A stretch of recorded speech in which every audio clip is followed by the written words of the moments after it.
Going to call the meeting to order. Thank you. We do have a quorum tonight. The first thing on our agenda is approving the minutes. We have 3 meetings, one on January 25th, which was a regular meeting, a January 30th work session, and a February 1st work session. Could I get a motion to approve the minutes? So moved. Second. Are there any changes to the minutes or any discussion on them? Hearing none, all in favor, say aye. Aye. Aye. Motion is passed. Next, actually, before we get to recognitions, Rick, if you could walk us through the agenda, please. Certainly will. First of all, to remind the board and the community that we did have some other work sessions that occurred before since our last regular meeting. The board met at length on January 30th, a Saturday, more in a retreat work setting, talk about personalized learning and some of the initiatives that we're going forward on. They followed that up on Monday night, the February 1st, with adding to that discussion, but also starting to shape the budget planning for 2016, 2017, and some of the policy work the board will be involved with. We already mentioned about the minutes. We have some recognitions that we get to celebrate tonight. From there, we'll have hearings from the audience. We have our consent agenda, which is pretty straightforward for the most part. It's, again, part of the routine items around personnel recommendations and a few other items. We have some report and discussion items. We'll give a leadership update. We're going to talk a little bit about some of the work we're doing around assessment, a lot of change going on there. We'll take a first look at some board policies.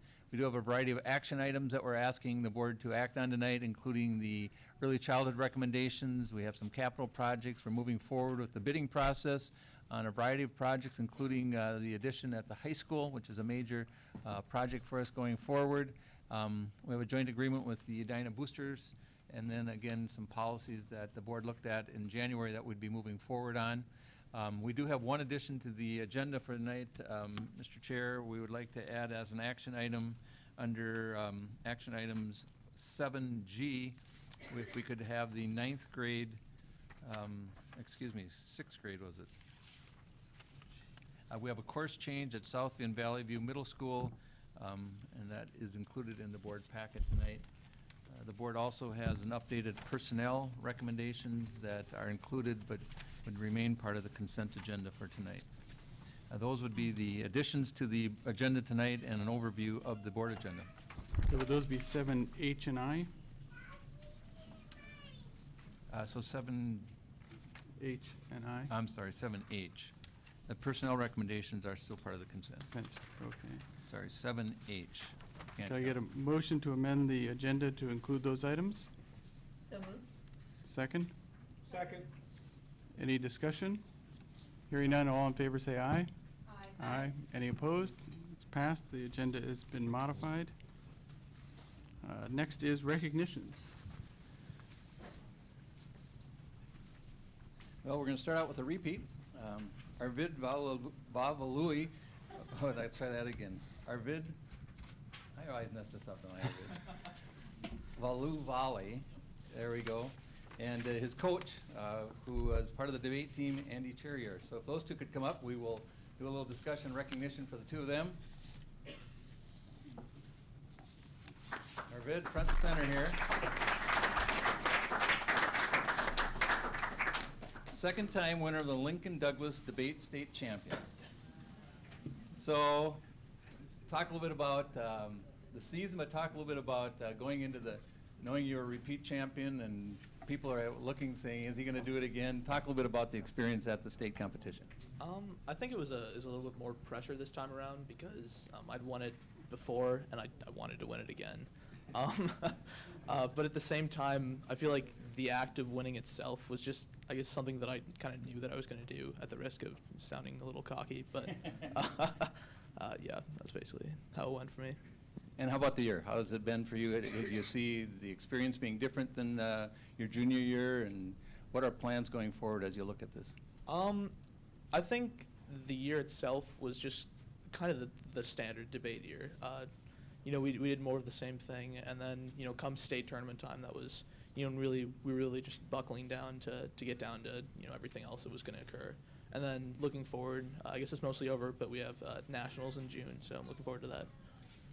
And tell us a little bit about what's that national experience like? It's basically just a week of debate.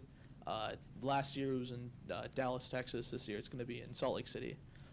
So it's just a really good time. A lot of like-minded people all I guess congregating in one place, and even outside of debate, there's like a lot of things to do there. So it's just a week. I guess it's a good time for a whole week.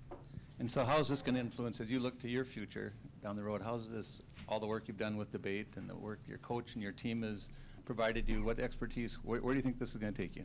I like to say sometimes, and I guess half jokingly, that debate has taught me more than school has, because I think, looking back, there are times where I might have to know what a subjunctive clause is or things of that nature, but I feel like, public speaking or critical thinking skills are something that I'm going to carry with me and will always be useful in my life. Great.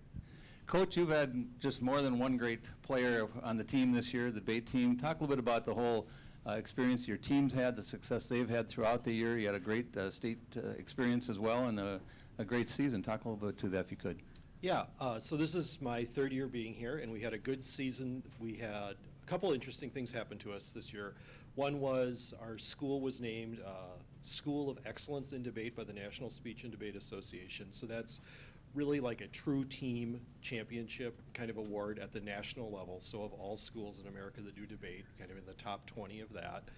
And then we won the sweepstakes award this year for novice and junior varsity state competitors as well. So the future's good for us.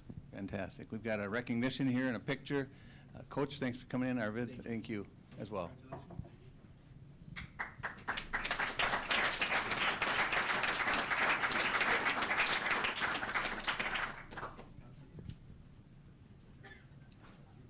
And now we have a first, the Edina High School Science Bowl team. And Coach Roddy and team, if you come forward.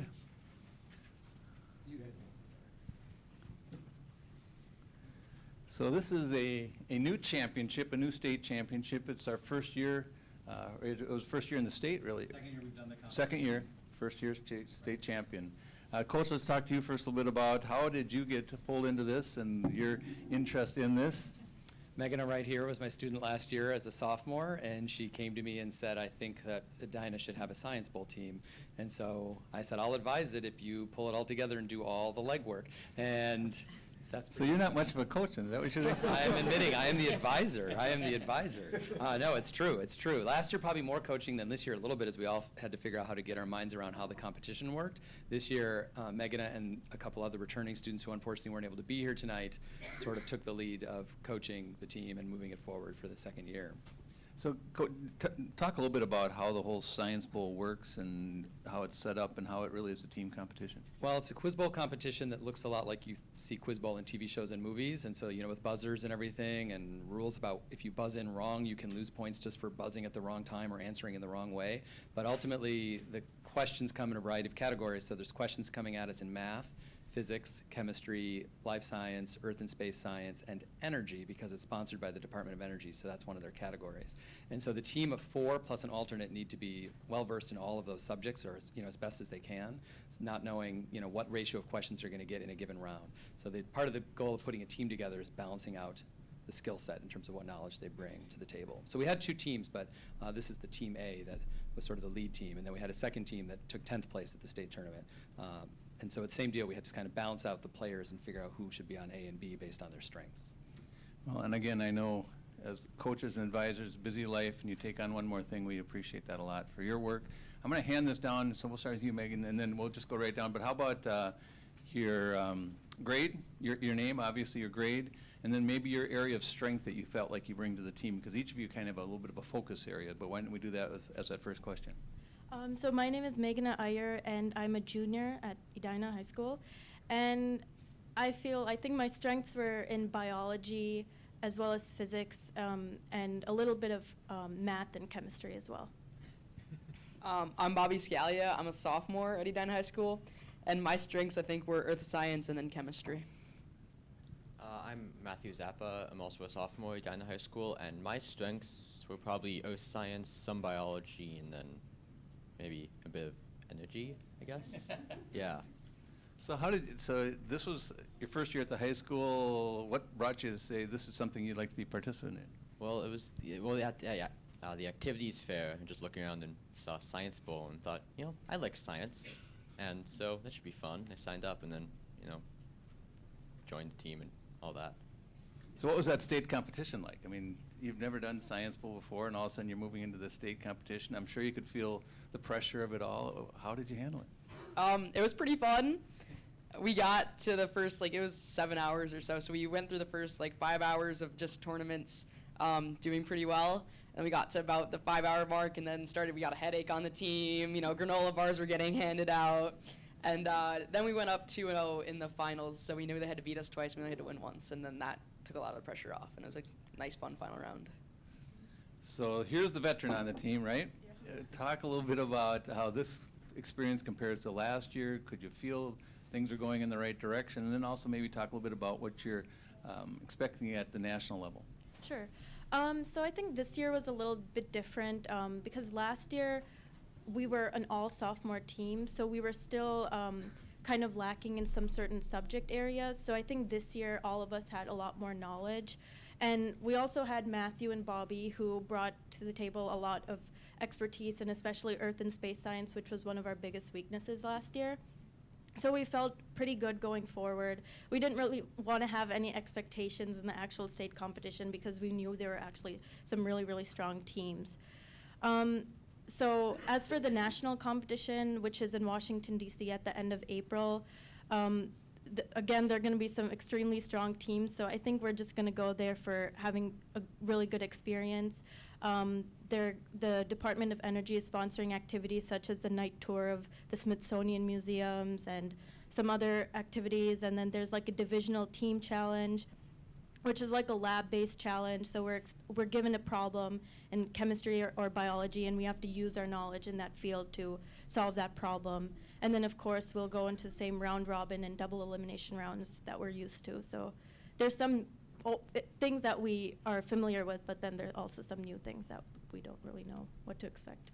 And Coach, you had a couple other players that were not here today. Is that correct? Michael Tang and Jenny Zhang weren't able to Okay, make it. so that completes the team. Well, let's get a picture here. Again, congratulations, best wishes as you head to Washington. Congratulations.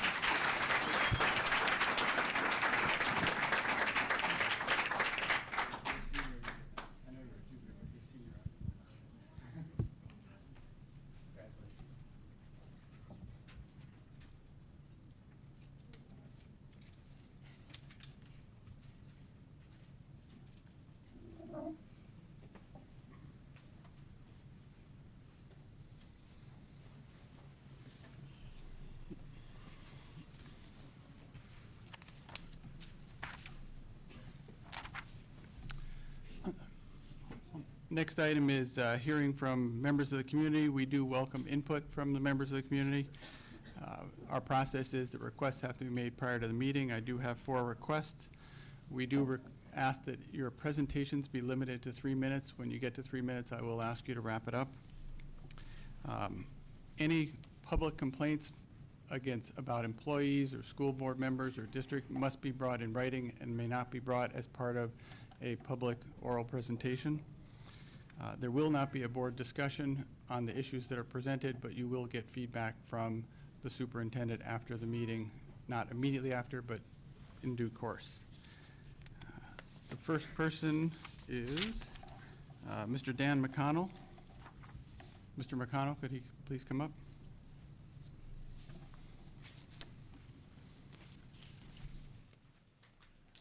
Have a chair and grab a mic and you'll be all set. Welcome. Thank you, Mr. Chair, board members, superintendent. My name is Dan McConnell, and following up your state champions, congratulations on that. I know the pride that you feel in that, and my segue is that that's the same pride I feel representing the members I represent. I represent the best construction workers, I believe, in the United States of America. And as you know, you've probably been hearing from us a little bit on your upcoming construction projects about our concerns about prevailing wage. We've had a couple of bumps in the road recently on some projects with Edina, and we see that you're going out for bid, and we just want to urge you to think about whether or not it makes sense to include prevailing wage as a policy going forward. Our experience shows that if you want to get the best construction workers, the most qualified contractors on your project, including prevailing wage specifications in your bid helps you do that. Otherwise, you're out in the market, you're required by the state law to go for the lowest bid, right? We've done a lot of work around responsible contracting. We passed a law at the state legislature requiring contractors to be responsible, to be qualified, to be able to bid on public works. That passed, I think, 200 to 1. I think it's a common sense thing. The big key to that is having prevailing wage and making sure that workers are treated fairly, they're paid a decent wage so they can support their families, they can send their kids to good schools, they can learn, they can invest in themselves and their skills, and they provide the best quality and the best value for the end user. We strongly believe that, and we would urge you to consider doing that. Thank you for your time. Thank you very much, Mr. McConnell. Next is David Davidson.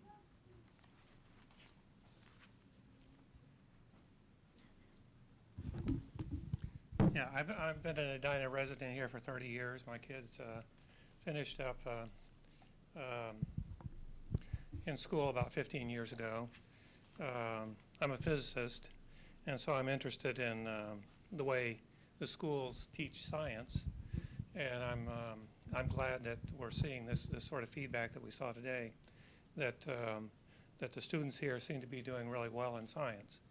Now I'm wondering if part of that was because the city put forth $85 million 12 years ago towards improving the science facilities. And I don't know if that's the case, but if there is some kind of indication that that this did occur, then it's something that it would be good to hear from the board about. In other words, could you take credit for that?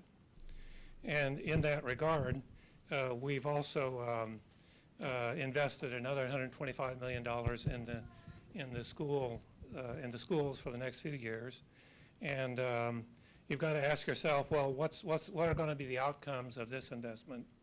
And for example, what are some of the things that the students are going to have when they finish the schools in the next 20, 30 years? Better life prospects,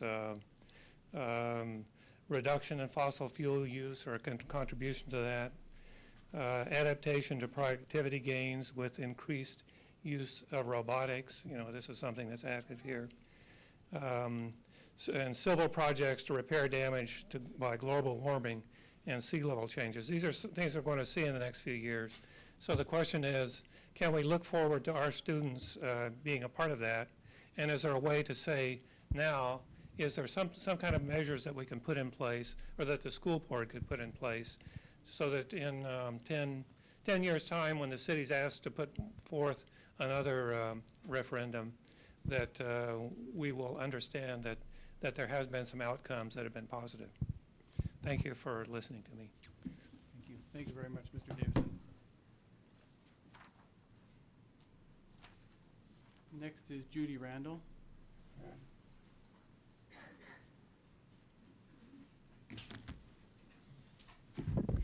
Good evening, Mr. Chair, board members. Thanks for giving me the couple minutes to address you today. I wanted to talk with you 2 points, both related to enriched language arts options in 10th grade. I believe my daughter, I should say I'm a mother of 2 students at Southview, a 7th grader, Maggie Randall, and a 9th grader, Lily Randall. And I believe you all received an email from Lily Randall about 2 weeks ago related to the lack of an enriched language arts option in 10th grade. And I just wanted to put a face to that concern.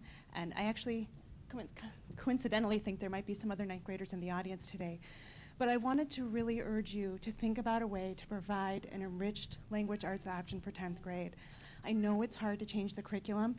I do understand that change takes time, but these kids are only 10th graders once. My daughter's a 10th grader next year. That's her only chance to be a 10th grader. Getting emotional, which I didn't expect. And so I know it's hard to change the curriculum, but what I would urge you to do is be creative. No, it's not going to be a perfect enriched language arts class next year. Fine. Do some differentiation, do some clustering, do a test class and ask families who are willing to be part of a test class to do it. I would just urge you to not let the perfect get in the way of the good here. These kids just have one chance of being a 10th grader. We're in the middle of registration right now, and it's really a struggle because there's not a good option, I don't feel, and she doesn't feel for herself in language arts. So that's the first point. The second point I just wanted to note is that she did send you all an email 2 weeks ago, and this is where I'm really going to get emotional, and she hasn't heard back from you. And I think that's really a shame. I did hear from one board member who I ran into at a concert who wanted me to pass. I'm so embarrassed that I'm getting emotional, but the district encourages these kids to be engaged and to take initiative and to advocate for themselves. And here's a 15-year-old girl who did and got no response. Thank you, and I'm sorry. Thank you, Ms. Randall. We will look into it, we promise. Next is Sarah Burgess.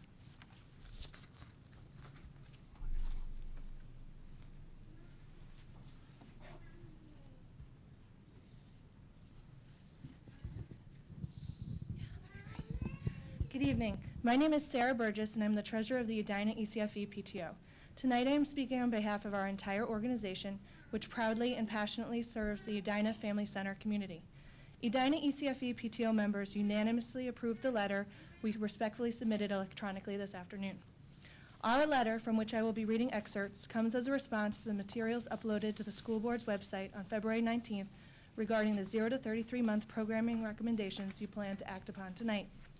Most importantly, number 1, the Edina ECF PTO is disappointed with the recommendation to discontinue 0 to 33-month block care services and feels this recommendation was made without consulting the PTO in accordance with its bylaws. Number 2, the Edina ECFE PTO is fully committed to partnering with school district leadership in its stated desire to preserve programming for 2-year-olds as it is currently offered. 3, the Edina ECFE PTO appreciates the email that was sent late this afternoon that clearly articulates the summer programming options at the Family Center. The Edina ECFE PTO was established as a nonprofit corporation in 2009 and as such is responsible for adhering to its bylaws. At that time, Family Center and community education administrators collaborated with advisory council members to create the current Edina ECFE PTO. Our bylaws include, but are not limited to, the following activities: assisting in planning, implementing, and evaluating ECFE programs, recommending new areas of programming based on community needs and/or participant suggestions or recommendations, serving as a sounding board and source of ideas for the ECFE coordinator, reviewing, approving, and monitoring the ECFE program budget. School district leadership announced the intended 0 to 33-month program changes at the December 8, 2015 monthly ECFE PTO board meeting. Prior to that date, there had been no communication to the board. It was stated by school district leadership that the proposed program changes were not final. However, when questioned, leadership characterized the changes as a, quote, done deal. The decision to not involve the ECFE PTO throughout the process of evaluating the programming, or at a minimum to inform them that such an important program evaluation was being undertaken, runs against the spirit of partnership and the established bylaws. It is certainly a missed opportunity that the ECFE PTO was not involved. Following the December 8, 2015 PTO meeting, interested participants present, past, and future became engaged, expressing concern over the changes to the program and strong support for the important role the program serves in the community. We request the school board review the considerable body of input from the community prior to considering a final decision, and we look forward to our role in continuing to meet the educational needs and expectations that families in this district find invaluable. Thank you. Thank you very much, Ms. Burgess. Dr. Dressen will be making some comments in response in the leadership update, so I would please ask that those who are interested just stay for that. Thank you. Thank you very much. Thank you. Next is the consent agenda. Rick, could you walk us through that? Certainly will. Again, the personnel recommendations with a slight modification, I would ask the board to approve that. We have the expenditures payable for the past month. We have a slight change in the 2016-17 calendar. We just have a change in some of the late start, and so that's a minor change that the administration recognized. We have an opportunity for some staff training that we want to take advantage of, and so we've made some modifications there. We have, again, some additions as it relates to the board committee appointments and liaisons, where we've added positions, or one position, I should say, around the city liaisons position of the board, asking Randy Meyer and Leny Wallen-Friedman to serve as a liaisons for the district to the city, especially as it relates to some of our construction projects. Then we have our commendations, our gifts. Again, we continue to appreciate the many gifts our community gives, and then a field trip as the DECA team is headed to their nationals. And that would conclude the consent agenda. Are there any requests to remove anything from the consent agenda? Hearing none, can I get a motion to approve the consent agenda? So moved. Second? Second. All in favor, say aye. Aye. Aye. Any opposed? The motion passes. We are on to reports and discussion. Rick, I believe you're up first. Yep, I'll give a leadership update. If we could get those PowerPoint slides up, that'd be great.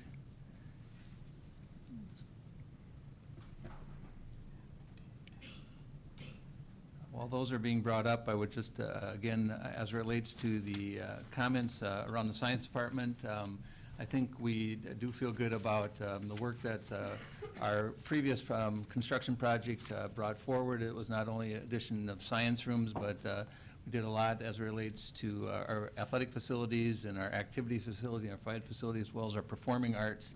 And I think we, as we step back and look at the involvement and the opportunities we've created and commitment we made to that, we're seeing that that increase in student involvement in it and the safety as it related to some of the things that we took on, as well as the enhanced facilities. So I think as that's a good point of advice around, we start looking at our increased improvements that we're looking at this whole next gen. We should be reporting back to the community more specifically on the value of the enhancements going forward. So we will keep that in mind. The other things on the facilities right now, the transportation facility continue to move forward with the purchase of some land for this facility and hope to have that wrapped up prior to spring break. We are looking at furniture improvements at all of our school sites, again, making sure the furniture is reflective of how students are learning today. And so we've been working very closely with Wold Architect on assessing the furniture needs at our elementary, middle, and high school sites and moving forward with that planning. Temporary facilities is going to be a big challenge for us in 2016 as the high school will be under construction as well as 3 of our elementaries. And so I thank Val Burke and her team for the creativity they're using and everybody's flexibility around how we maximize the available facilities during these seasons of construction. We did receive a conditional permit from the city as it relates to our West Campus construction. This is, again, the addition at the high school level. And this slide does show where that addition lies. And it's kind of tough to see, but it's on the, you can see the change in the parking lot configuration, which is on the upper west side, or to my left, the viewer's left, is the parking lot, and then next to that is that addition, where that's the major addition to the high school, which was approved at the city, and it's been where we're drawing our plans. This is just a quick conceptual drawing of the new entrance to the high school. The windows that you see from the current facility would be the orchestra windows, and so we're really coming out west, again, of the high school off that Fick auditorium doorway. But that would be the entrance, 3D entrance into the new high school setting. This is a view of that addition, looking from the north, looking back toward the campus. You can see the parking lot, but that is the addition. The door is the door 7, current door 7, but that'll be actually the additions then to our activities center. This is the commons, which is a remodel. One of the remodels you can see is we have steps going down from the commons area down into the lunch area. So this is going to be a multiple tiered eating setting for students, but also a study area, and aligns well with how this will be one of our common gathering areas. It's a lot of design work, a lot of input from the students. We're excited about this, but this is one area that will be completed this summer and be ready for students to join us in the fall of 2016. This is another look, looking from Fick Auditorium out into the east. So those big windows, and you can see where currently the wall will be taken down, where the current staff lounge is, and we'll be adding furniture along that campus. This is a look back. The upper picture is where the DECA Cafe will be. The business program, the student program that offers that, that's where the community room currently is. We will be relocating both the community room as well as the teacher's lounge. But this will all be on that second floor, and then that final picture in the bottom is looking from where the current library is and then looking down that hallway. Just to give you a good flavor from a 3D perspective. Again, we're excited that this part of the work is expected to be completed over the summer months. As we shift then from facilities, I do want to also mention that the board will be approving the bids today. We are not going with prevailing wage. Previous construction, we have not done that. The facilities committee of the board did discuss it and did receive materials to discuss it, but the recommendation to the administration, which we support, does bring the bids forward without the prevailing wage requirement. As relates then to shifting now to some of the other work, we have a task force that begins tomorrow night, taking a look at our general fund budget for 16-17 and 17-18. Someplace between 20, 25 community staff and students will be joining us for a 3-session workout, as it were, to take a look at our budget adjustments that we need to make so we realign where we have our funds to the mission of the district. So we're looking at potential reductions, potential reallocations where some resources are, as well as looking at ways we can generate revenue. They'll be advising the administration on this work for both this coming year as well as 2 years out. So it's a multi-tier look at that information. Their charge, again, is to do some prioritizing of our funds and explore the possibilities. This slide really gets into the details of what we're looking at and the challenges we face. Just rolling forward, we see before us the 2015-16 budget, which we're currently in, and we're now starting to look at projections as it relates to 2016-17 and 2017-18. You can see when we look at that, the revenues do not keep up with the expenditures. This is a structural problem, not just here in Edina, but in the state of Minnesota, where the expenditures, as we do for business rolling things forward, is outstripping what we're doing on the revenue side. And so we're really making sure, again, that we don't overspend our dollars, and we are fiscally responsible. It's been our charge as a community for a long time that we want to do that, and so this committee will be helping the administration in bringing those recommendations. We'll be bringing them forward back to the board as well for further discussion, as well as getting information out to the community as we roll through the process. Again, it's looking through the budget reduction, reallocation, revenue generation, often called the BERG, without a vowel. But it's a process that we understand, and it's been successful in having us make sure we manage our resources. Now shifting to community education, I'm going to make sure Val Burke is also with me. Community education has launched their community ed strategic plan, and asked Val to give us just a quick update of where we are 6 months or so into this plan. And you are on. You're good, Val. Okay, good. Good evening, members of the board, colleagues, community members, and Superintendent Dressen. In August of this year, Community Education Services presented recommendations to you after a comprehensive study. We wanted to implement a yearly action plan phased in for 3 years. The recommendations fell into 3 main areas: coherent and comprehensive educational programs, sustainable and effective partnerships, and the creation of intentionally designed flexible spaces for all learners. So I'm going to update you on a few areas that we're working on. Under the youth umbrella, which is primarily coherent and comprehensive programs, last year Meg Barrett, our youth programs coordinator, took over the targeted services program, which is a tier 2 intervention strategy. The action plan this year has included that a homework help program, a formerly homework help program that was run by volunteers, has been converted into a targeted services program. This change enables this program to have a sustainable funding stream while still inviting community volunteers and students to work under the direction of a certified teacher to assist students with homework and to learn new skills. This is happening at 3 schools this year: Countryside, Cornelia, and Creek Valley, and our hope is to continue on with those opportunities to all 6 elementaries next year. In addition, the traditional Success Center programs, which are also Tier 2, are being offered at 5 out of the 6 elementaries this year and at 1 of our elementaries, which is increasing the amount of students that are receiving this service to almost 250 students this year. And finally, under targeted services last summer, which is the first time that Meg and her team worked with this program, the delivery system changed. The new delivery combined both our summer EL program and our targeted services program. And in addition to math and reading supports, art, music, and team building learning activities were incorporated to provide a more comprehensive and frankly more fun program for students to attend in a summer learning environment. This program served 340 students, and the evaluations from families and students were very strong. So this year, they will build on that successes and continue to offer that joint programming with EL this summer once again here at Normandale. We continue to partner with Mayterm by supporting them with registration and also with bringing in community speakers. Karen Rorick, our volunteer program manager, provides almost 100 different kinds of speakers to support the Mayterm experience. Continuing, we are also continuing to help support the data collection and evaluation for the Recess Initiative. And finally, under youth, I'll just take one more minute under youth. Our big initiative is the relocation of our 4th and 5th grade school-age care program, Wise Guys, back to their home school.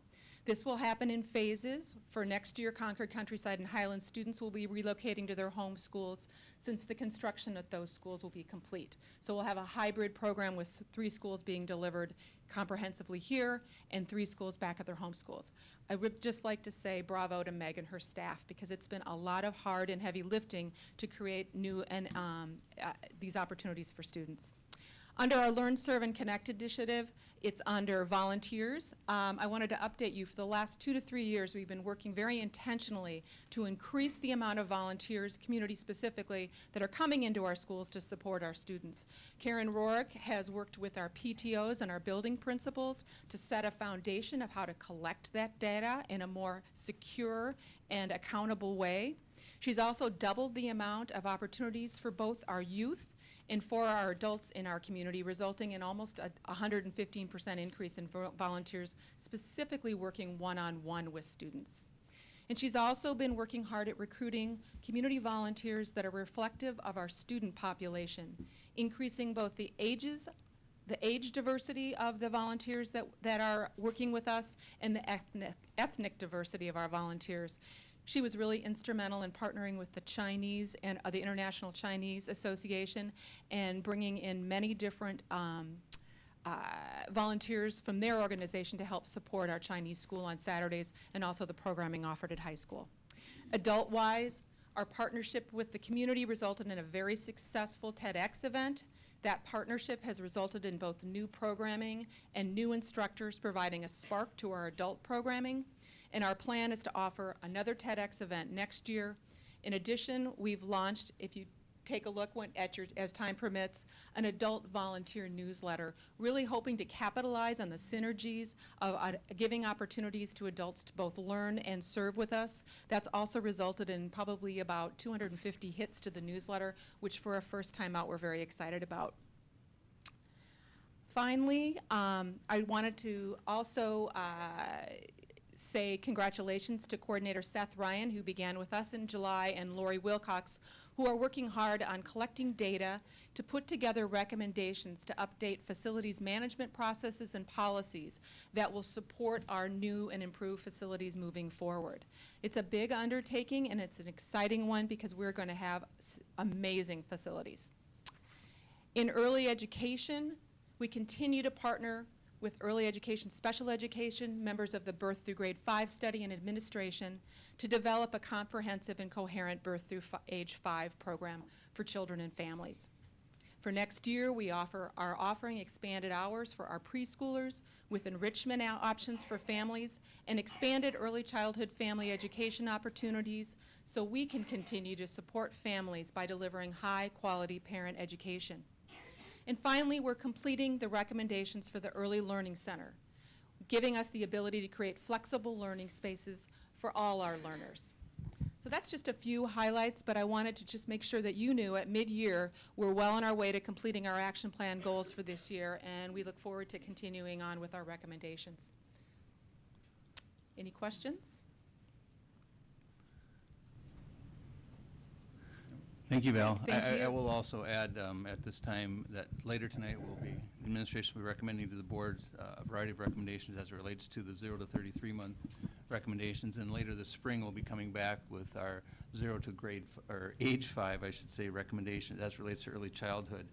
We continue to appreciate the partnership that we have with our staff and with the parent community as we grow this early childhood programming. It is a lot coming underneath this initiative. We have early childhood special ed and staff and families out of that group. We have the early childhood family education group. We also have other sources of early childhood programming, and so it is bringing all these voices together.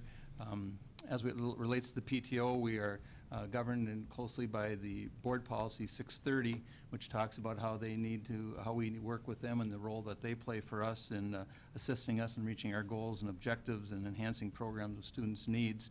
And so we'll continue to find ways to partner with them. Again, we learned a lot through this past months of ways that we can enhance that. We felt we had discussions going on at a leadership level with PTO, and yet there was disconnects, and so we will acknowledge that. One of the challenges, again, as it relates to the PTO, the programming around the block care for 0 to 33 month really doesn't, it falls under this community edge program versus the early childhood family education program. And so there was just, again, as we try to bring these programs together, we have challenges and we just have to work through them. We appreciate all the work of the PTO and the work of the staff along this way. The recommendations that we bring forward tonight are built on the school ready theme, which is not only here in Edina, but just nationally and at a state level. Something that's really of value is making sure all of our young learners are ready for their world as well as their families. And we look forward to the follow-up from this action, because if the board does approve these recommendations tonight, we'll continue to move forward with these plans. A couple other leadership updates as we shift forward. We did have a very strong February 16th Staff Development Day focused on personalized learning, and I think Randy Smazel and his team of teaching and learning that played a big role in that, as well as Mary Manderfield and her team as we continue to grow on how we can serve all students in a successful way. We'll be seeing some of those findings over the next months as we start rolling out these initiatives. We're busy in the leadership planning side of the world, and so we're going to continue to do that. We're in the process of posting for the Southview middle school principal position, as well as the Highlands elementary principal position, as well as the assistant principal at Valley View. We have a variety of staff openings too that will be launching out first part of March, so we'll do that. I do want to pause for a second and thank Ms. Randall for coming tonight and apologize on behalf of the administration for failing to close the loop. I will say, when we got your daughter's email, we responded internally and we had conversation. I think we even had conversation potentially with you.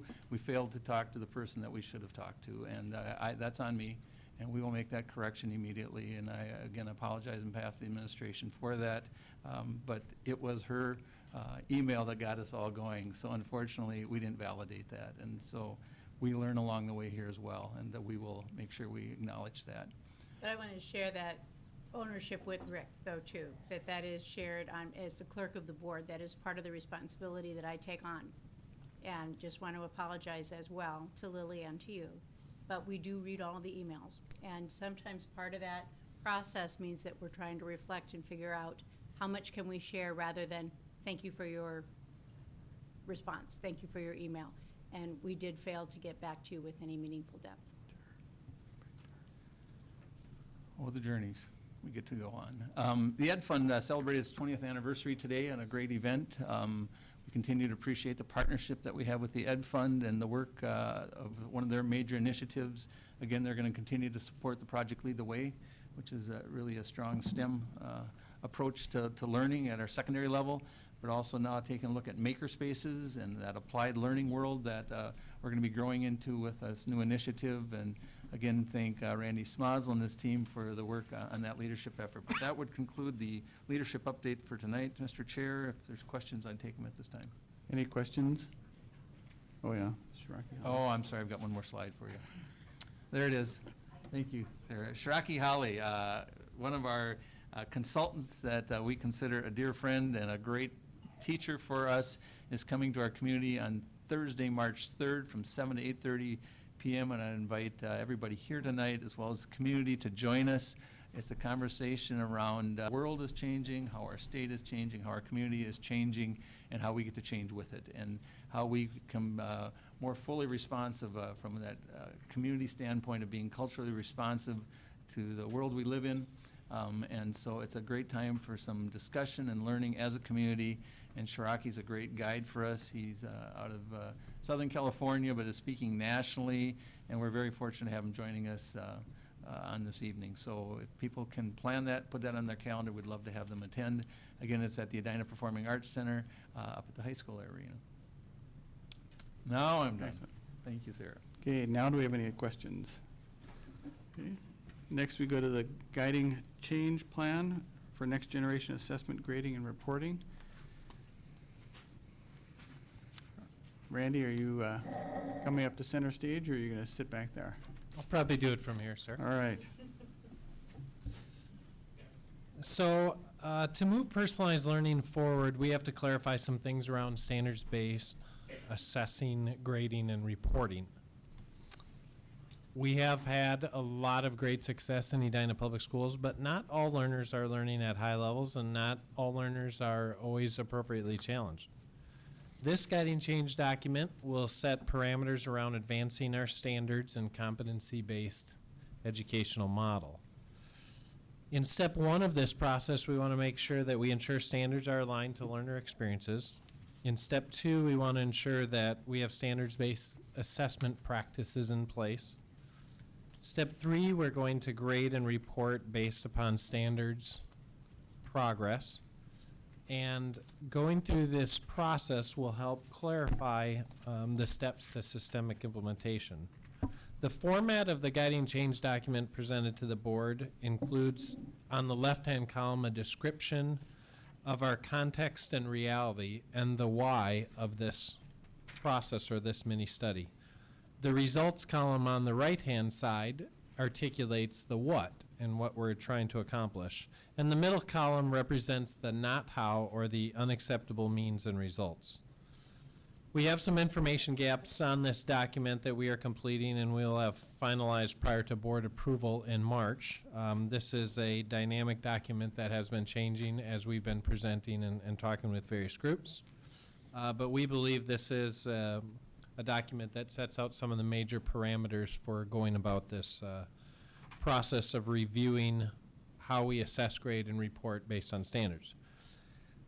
In terms of next steps, once the guiding change document is approved by the board in March, we would establish a district-wide assessment advisory committee consisting of 5 teachers and 5 administrators. The charge of that committee would be to assess current practices regarding assessment, grading, and reporting in Edina Public Schools, and to prepare recommendations by fall for future assessment, grading, and reporting practices. Also, to create a phased-in implementation plan moving forward.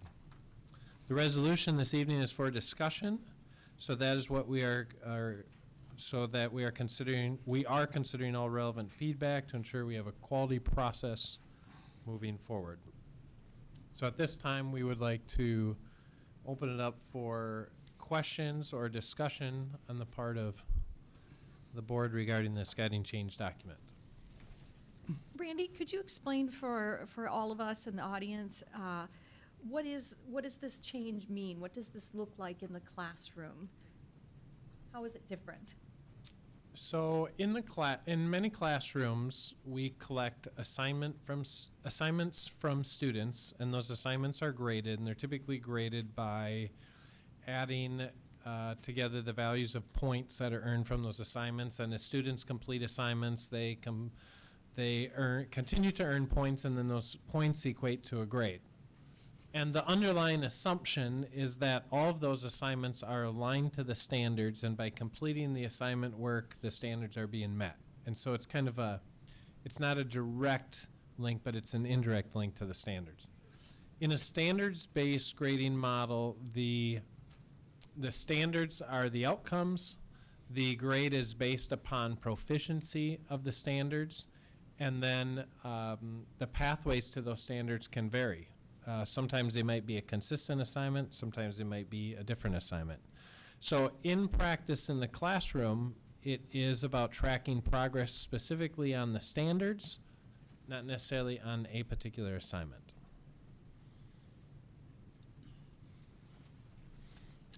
Other questions? So, I guess I have two different things.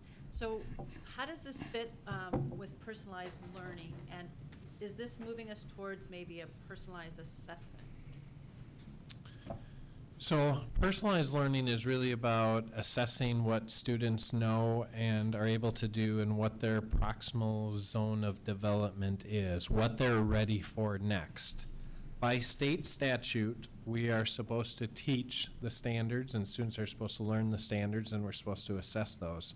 So in a personalized learning system, what we're trying to get better at is how we provide feedback to the learner about what it is they're expected to learn, the standards, and what that evidence of learning specifically looks like. While she's writing, I'll ask my question. We have, some classes are further along on this journey. And so have you identified classes that are pretty close to where you think we're going to end up, and then take a look at those and see how that relates to a student achievement within those classes? Yeah, I think that's a great question. We definitely have different pockets where teachers have implemented standards-based instruction and standards-based grading and reporting at different levels. And that's what we're trying to do, is become more systemic in that process. But I think from those individuals, we have the opportunity to do some great learning about how they did it and how to do it at a larger scale. And also what impact it has on the learner outcome. I think that's, I mean, if you could talk to those teachers that are further along and get some feedback from them that says, okay, this is what I had before, this is what I have now, is it better? How's it working? Right, and so here's a great example that was shared by one of our teachers the other day at one of our trainings. They said a student came up to him and said, I won't say the teacher's name, but said to the teacher, I'm 0.2% away from an A. What do I need to do to get an A? And that teacher thought about that question and thought, okay, what does that student need to do to get an A? Do they need, so they wondered, the teacher wondered, do I need to go back and look at the tests? Do I need to look at the assignments? What if they just do another assignment? Could they do extra credit? What is it that they need to do to just raise their grade a little bit to get a few more points in the class? And what the teacher said is, I would much prefer it if the student came to me and said, Mr. So-and-so, I really understand, here's an example, Pythagorean theorem, and I'm ready to show you that I've met that standard around Pythagorean theorem. Here's how I can show you that I've learned that. In those two scenarios, one student is clear about what they are trying to learn and what they need to do to demonstrate learning, and the other student is relying upon the teacher to articulate what they need to do to show their learning. In the second scenario, it's about the standards and giving ownership of those standards to the kids and helping create clarity to our students regarding what it is they're expected to learn. In the first scenario, it's about teachers managing that learning and really being in charge of that experience, and we're trying to shift more of that to our learners. That's an example of one of the ways in which our teachers are learning how to implement it and learning about the benefits of it, and can help our other staff grow in this area. Did you have a second question, Lisa? Yes. So, how will this look in terms, there's a little bit on grading here. How will that look different in terms of sort of approximately what's the next steps versus future in terms of what parents and students will see when we talk about grading? That's a very big question, and I think through this process we're going to have to, articulate that. What does that look like in Edina? But I think a big part of it is, again, helping generate clarity on what it is kids are expected to learn, and then creating common scoring rubrics to provide feedback on whether or not that learning occurred, and having that feedback relate specifically to standards. How it exactly looks and plays out in Edina is part of what this process is going to help us determine.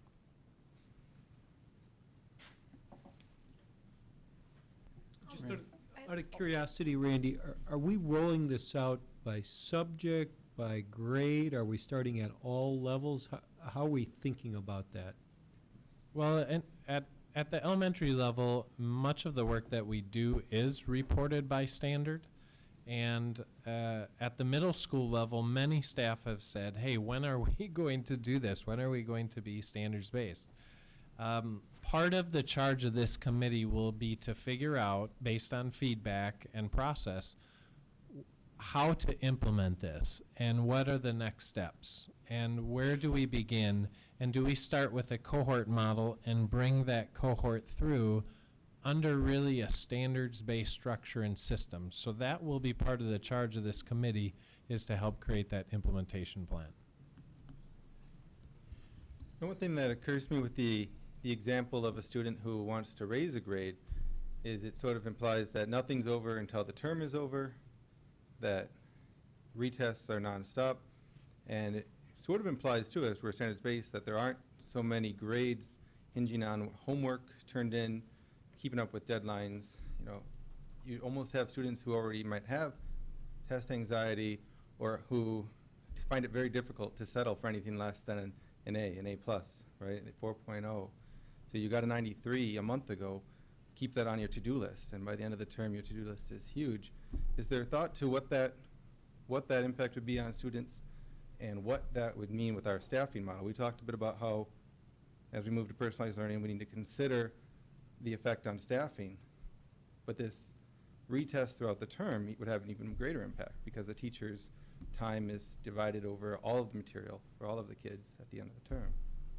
It certainly is a challenge, which is part of managing a classroom, is when is that learning window open and when is that learning window closed? And we do want to make sure that we keep learning as the constant and time as the variable. That the learning is the most important process. But from a management standpoint, at some point, that time window does need to close around that learning. And again, exactly how that looks and how that needs to roll out in the system, that's why we want 5 teachers, 5 administrators working together on this committee to figure out what's in the best interest of our students and how do we manage that as a staff. I think it's a great question and one we'll definitely wrestle with.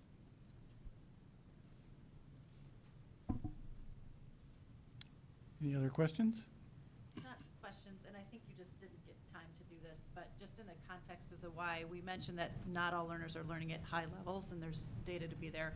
Just to make sure we add that some learners are learning at, whatever we consider above level, and that we're also maybe not meeting that gap either. And so, just to balance. We had talked about that in teaching and learning. It's just adding that bullet point. Thank you. All right.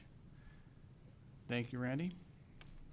Next is the policy review, policies 503 and 902. So 503, the goal of 503, student attendance, is to simplify the language and to take a look at where there was redundancy in the appendices versus the body of the policy. So one of the major changes that you can see in this particular policy is a lot of cuts in Appendix 1 because that language was already included in the body of the policy. There's also just some clarification under Section 3 and the charts for communications. And I can see a pause here and just see if there's any questions that anyone would like us to take back to the policy committee before this one comes back for approval. Or things I missed. I'd invite fellow committee members. Got it. I'm going to move on to 902. 902, use of school district facilities and equipment. There was language, in this case, pulled out of the policy and moved to the appendix. So the reverse direction, looking at language that didn't need to be dictated by policy, cleaning up the priorities. The priorities that are listed in Section 4 of the appendix didn't change, but the language is cleaned up and hopefully simplified. So again, any questions or comments people would like the policy committee to review on 902 before it comes back for approval? Okay. Thank you. Thanks. All quiet. All right, next we have our action items. The first action item is early childhood recommendations. Do I have a motion to approve the early childhood recommendations? So move. Do I have a second? Second. We're going to get a little background, or we're just working off of what Val already gave Yep, us? so I'll give you some background. Again, the board did have a report. In there is kind of the summary report that was presented by the leadership team. This included Val Burke from Community Education, Lori Den, Edina Family Center Coordinator, Susan Brott, the Director of Communications, Jeff Jorgensen, Director of Support Services, Lisa Hawthorne, who coordinates the Early Childhood Special Education Program, and myself. Our charge was to come up with a comprehensive educational program for all 0 to 33-month-old learners and their families, while recognizing the limits of resources that we have in the district, also knowing that the 0 to 5-year-old program would be recommendations we'd bring back in the spring. Again, we looked at the charge from the strategic perspective of the work that's been done through the Birth Through Grade 5 program, the Community Education Service Study, as well as the Early Childhood Program Study that was moving forward. We're taking and monitoring as we drew these recommendations from state mandates and the early childhood program requirements. We watched closely the district mission and some of the core services we wanted to provide. We came up with a process for gaining input along the way from staff and families, both from previous years as well as some input sessions that we held in February and January. Based on that, we collected data. The data was both local data as well as metro data, also doing some research on what's happening nationally. We had a criteria for measuring how we're going to draw these recommendations forward. Those are all noted in the report. The conclusions basically wanted to make sure that as we brought these recommendations forward, they aligned with the early learning and district mission, which is very strong on the programming side of it. It's what the program that's overseen by the Minnesota Department of Education. We wanted to make sure we were using best practice and trends. We wanted high quality programming. We wanted to make sure we had access for all learners. We wanted to expand the 3 to 5-year-old programming, recognizing there were needs there. We wanted to be flexible to the changing needs of the learner as well as the families, and we wanted to make sure that we're sustainable, both from a finance standpoint as well as a space standpoint. The recommendations focused in 3 various areas: one of overall program enhancement, the second around facility improvement, and the third around program enhancements and modifications. Overall, from a programming standpoint, we wanted to build on our current successes. The recommendation also encourages a continuum of programming from birth through grade 5, making sure we did not have that gap between what happens in the early childhood programming as well as between early childhood and the kindergarten year. We also recognize this is a partnership program, that we're not trying to take this program over, but we want to partner with other early education programs and services that are provided in the community. So we wanted to make sure we had this continuum, as we call it, school ready for our kindergartners as well as their families. We wanted to expand our outreach efforts. So those, again, were all about the overall programs. As it relates to facilities, we wanted to make sure the facilities that, as we're designing them, have a variety of learning spaces that reflect not only programming today but into the future. So it's a variety of spaces. We took a look at what best practices and what our current trends and future trends around space. We're going to continue to move forward with a thought of a center for early childhood education and really build that programming around the center. That's going to help us with safety and security. It's also going to create more of a welcoming space for the families and the children who participate in the program. So facility improvement was a big part of our recommendations. And finally, the enhancements of programming. So we want to expand the preschool and school readiness programs for ages 3 to grade 5 to address those growing demands. We plan to expand the hours for the 4-year-old preschool program starting in 2016-17. We'll be working on those details if that's approved, as well as in 17-18 pilot an all-day 4-year-old program, because we know that's a growing trend. As it relates to the 2 to 3-year-old program, we want to continue to have the 2-day 2-year-old program. We're going to have to be creative around that to make sure we can do that, because we have to stay within what's allowed by the Department of Education. So we will be coming a program, and we're going to work in a partnership with staff and parents to make that a stronger program on the off day when the students are there with just the staff and the parents are not present. So we're coming up with some planning around that. We're also going to work with our local legislators to see what we can do around the 24 to 33-month-old program that's offered through the school district, why it can't fall under MDE versus Department of Health. It's kind of a technical piece, but we've already had some preliminary discussions, and we think that it's something that we can pursue at the legislative level. We've talked to lobbyists already. As it relates to the Birth to 33 program, we do feel the right thing for the district to do, despite there's a great need, is to sunset the 0 to 33-month-old child care services program, because again, it's an alignment piece. There's a variety of reasons why we're looking at this, but it really is getting back to our mission and our school readiness programming and the limits that are created by the way we have to provide those services. That doesn't allow us to do some of the things we'd hoped. Also, we want to support the parents in accessing resources and options. So we want to say, what kind of partnership can we create for the 0 to 32-month-old child care service, because we still recognize that to be a need in the community. And so we want to build that and then expand our early childhood family education offerings for our infant and parent education programs and enhance the sibling care options.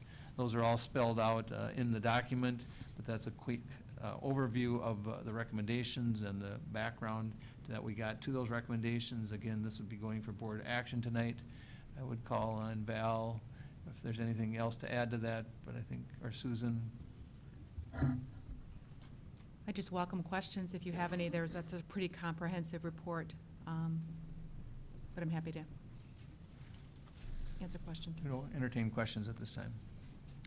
Are there any questions? I didn't have so much as a question. I've been following the process and attending the meetings. And as a former Family Center PTO member, long before I was on the school board and went to the Family Center with both of my kids, I too have a deep passion for the Family Center. It's, where a lot of us parents get started in the district and when our guys are still babes. And it's always hard to see things have to change.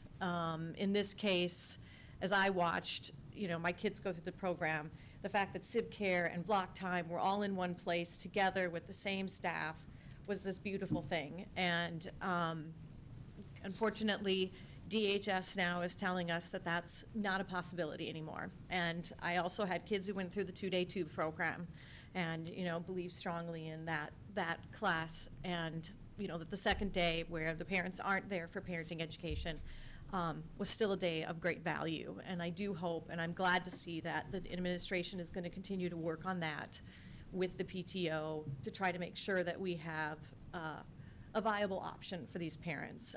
I know that in all likelihood DHS and MDE may have difficulties working together to help us with this, but I know that the administration is working with and we brought it up at the legislative session that we had with our legislators as well to try to work on that. The elimination of the block time is tough. It is something that's been special to our program, but I can see the difficulties and the constraints that now we're under because of this change and this new, having to deal with two government entities and trying to appease them and all the rules that go with them is very difficult. And aligning with MDE and our education purpose in the district, I think, is really important. I know that that's going to be a tough thing for parents to lose. I know that, especially 0 to 18 months is tough to find drop-in child care. And those are some of the toughest months for all of us, as we all know. So it is with a heavy heart that I see, these things changing, but I understand the constraints that we're under. And I really do look forward to us continuing to support that 2-day twos program because I really think that is such a great thing. So that's what I wanted to say. Any other questions or comments?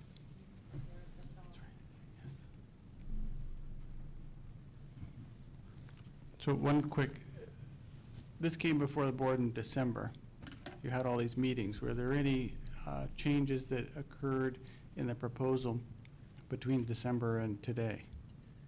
Yes, and I want to thank the community members that helped us shape some of the changes that as we took a little longer look at all of the data that we had. Our 2-day 2 program we're looking at differently and how we can provide, we certainly can provide 1 day with parent education and 1 day with student independence if families choose to stay in the building, and we think creative options with our adult programming could possibly offer that. So we look forward to partnering with them with ideas on that, and then the continued conversations with our legislatures on how we could think about the 2-year-old program in a different manner. So that was something that we looked at differently. And then the continued partnership, we offered to host some time with some of our other providers in town to talk about what opportunities or what kind of spaces they may have to provide sort of a 0 to 32 month drop-in option. So those were a couple of the changes. All right, thank you. Any other questions or discussion? Hearing none, all those in favor of approving the early education recommendation, say aye. Aye. Any opposed? Hearing none, it is approved. Next action item is the capital projects request for 2016 and 17. Do I have a motion to bring the capital projects request 2016-17 forward? So moved. Do I have a second? Second. Little background, Margot? As I reported last meeting, these are the funds that come through the general fund under the specific area of capital. We typically spend them on site equipment, buses, textbook adoptions, and buildings and grounds equipment, and for emergency building types of repairs. There is no changes from the report that I presented a month ago. And I would answer any questions that you have regarding the proposal before you. But I won't go through the whole presentation again. Okay. Any If you want me questions? to. No, it looked a lot like last month. Any questions or discussion? Hearing none, all those in favor of approving the capital projects requests for 2016-17, say aye. Aye. Any opposed? The motion has passed. The next action item is the approval to proceed to public bidding. Do I have a motion? So moved. Second. Thank you. Margot, you're up again. Yes. So typically in our bid process, we don't come forward with an approval to proceed with the bid. At the time, the board, after bid opening, we bring forward an award or recommendation, actually. There is another one following this agenda item. But we've felt Facilities Committee that bringing forward, considering the size of the bond funds and the construction, just so it's part of our process and you're aware of when we're doing bid openings and when it'll be coming forward to you as a board. So we have the high school and the 3 elementaries, Concord, Countryside, and Highlands, and the ECC turf bid work moving forward between now and April. We will have bid openings in March, and you will have approvals between the end of March and beginning of April on those bids, and would request your approval to proceed. Any questions, discussions? Hearing none, all, I've got just a change for Sarah. The 2016, it's supposed to be for elementary schools. It's a little bit, it's a minor typo there. Oh, it says 2106. 2106? Thank you. I think that's the intent there, just in case someone's looking at what, so we don't get questions about what is 2106. Thank you. Sorry, Lenny. all right. Any other questions? Hearing none, all those in favor of approving the motion to proceed to public bidding, say aye. Aye. Any opposed? Motion has passed. Next is the Southview Middle School pool filter replacement. Do I have a motion to approve the Southview Middle School pool filter replacement? Moved. A second? Second. Margot, this might be your last one. For tonight. You're up. The last one for tonight. Thank you very much. Yes, Southview Middle School pool filter replacement. We would recommend Horizon Commercial Pool Supply. Happy to report a very favorable bid result attached in the materials. You can see the results of that bid. We had 2 vendors. Eric Hamilton, our Director of Buildings and Grounds, has worked with Horizon Commercial Pool Supply and has had very favorable experience, and we recommend approval. Any questions? So I've just got just going forward, Margot, looking at Vaughn's document, the total project cost is listed at $420, the total contract rewarding is $259. Does the 259 include the fees, testing, and printing and contingency, or is that separate? Good question. You don't have to answer. I believe it's separate, but I will double check that. Just so we And know going that's, forward, because we'll be seeing a lot of these. I think they listed it differently last year, but I will ask them. Thank you. Yes.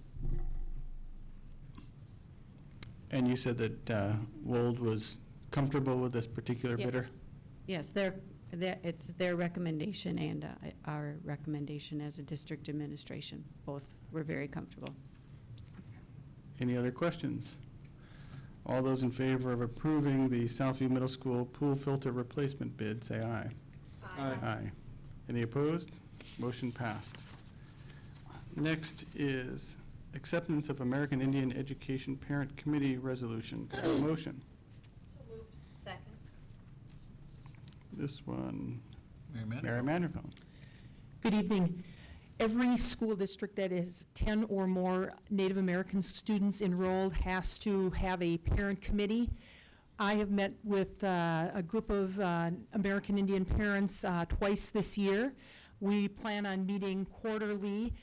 They've come up with some good recommendations, how they would like to ensure that the students are portrayed positively in our curriculum, making sure, there are some scholarships that can be available for Native American students, making sure our counselors are aware of those, other ways that we can celebrate our Native American students' heritage in our school system. So this year, I probably have the most engaged group of parents we've had in a number of years here, and I think they're excited about the ways we can continue to support their students.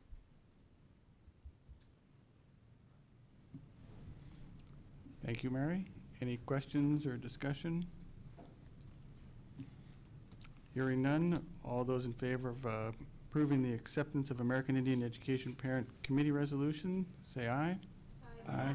Any opposed? Motion passed. Next is approval of joint agreement with the Edina High School Band Boosters. Could I get a motion, please? So moved. Second, please. Rick, this one's yours. It is. We are going to make a commitment. The band boosters are embarking on a very ambitious challenge that they are going to be replacing our marching band uniforms. It's a time that indeed we do need to do this, and the boosters have taken on the challenge. It's an exciting plan that they've laid before us. One of the things there, we're in transition a little bit as far as having a fiscal host to manage the funds that they come in. It has to be a nonprofit. They've been looking for a home for this, and it's a temporary home because we're still studying this, and we're also looking at our entire booster policy that addresses this. But given that there's a timely need for response, we worked with our legal counsel and feel like this is our best next step, is to have the district actually work as a fiscal fiscal agreement where we would manage the funds for the band booster in their fundraising efforts. It would be a term effort that would be completed, I believe, in the fall of 2017. So we have an action plan in place, and this agreement formalizes that process. The administration, again, this is not a typical direction we want to go, but given the challenge of time and the size of this initiative, we think it's the best response, which is in the best interest of the school district, as well as this effort the band boosters are putting together for our musicians here today and those to come.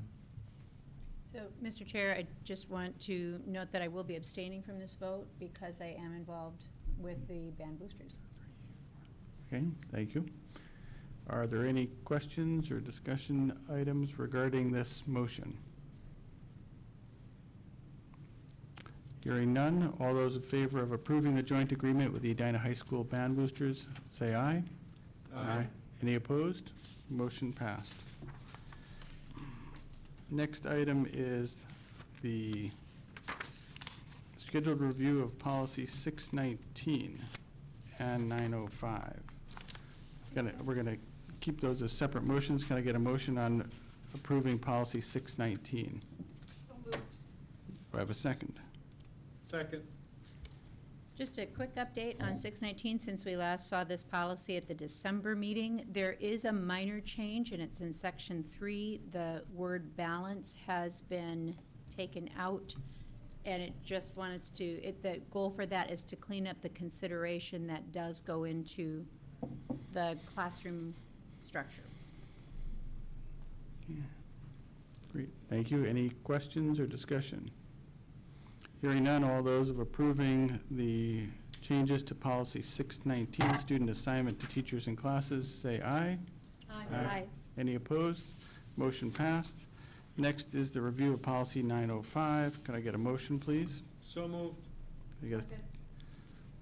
Regina, you're going to walk us through this one again? Yep, again, just there is some, the overall conversation that's happened since this came before the board in December is taking a look at advertising through the lens of just managing what are the parameters that the district wants to consider in accepting or perhaps not being able to allow particular advertising. It is not intended to restrict or expand advertising. Other than that, the policy is the same as what we saw in December, with the exception of a very minor change, striking the word, we're changing school board to district in section 2B. Otherwise, there are no other changes of substance in this policy. All right, thank you, Regina. Any questions or discussion? Hearing none, all those in favor of approving the policy 905 advertising, say aye. Aye. Aye. Any opposed? Motion passed. Next action item is the walked-in item, which is the course name changes at Southview and Valley View Middle Schools, 2016-17. Could I get a motion, please? So moved. Randy, you walking us through this one? Sure. This is a relatively quick item, but in a meeting of, led by Susan Tennyson, Scott Wolber, our math facilitator, and our math team, our math teachers, the recommendation to change the name of pre-trans math to math 6 came about, as well as the recommendation to change the name of trans math to pre-algebra. The rationale for those name changes is to eliminate some confusion around what trans math really is, and to eliminate some confusion around the idea that pre-trans is something that pertains to below grade level. What we're trying to clear up is that pre-trans is really the grade level math class, or something that would be more easily understood as math 6, and that trans math is really an equivalent to pre-algebra, something that students take prior to going into algebra. So we're just trying to create more clear titles in those courses moving forward, understanding that many of the parent meetings have already occurred, but this is something that our staff has asked for in terms of a clarification that they feel will help families both next year and moving forward. Great. Thank you, Randy. Any questions or discussion? Hearing none, all those in favor of approving the course name changes at Southview and Valley View Middle Schools 2016-17, vote aye. Aye. Any opposed? Motion passed. That completes our action items. We're on to information. Anybody have anything to say in the information area? Any announcements? Hearing none, do I have a motion to adjourn? So moved. Second. All in favor? Aye. Aye. Any opposed? We are adjourned. Thank you very much, everybody.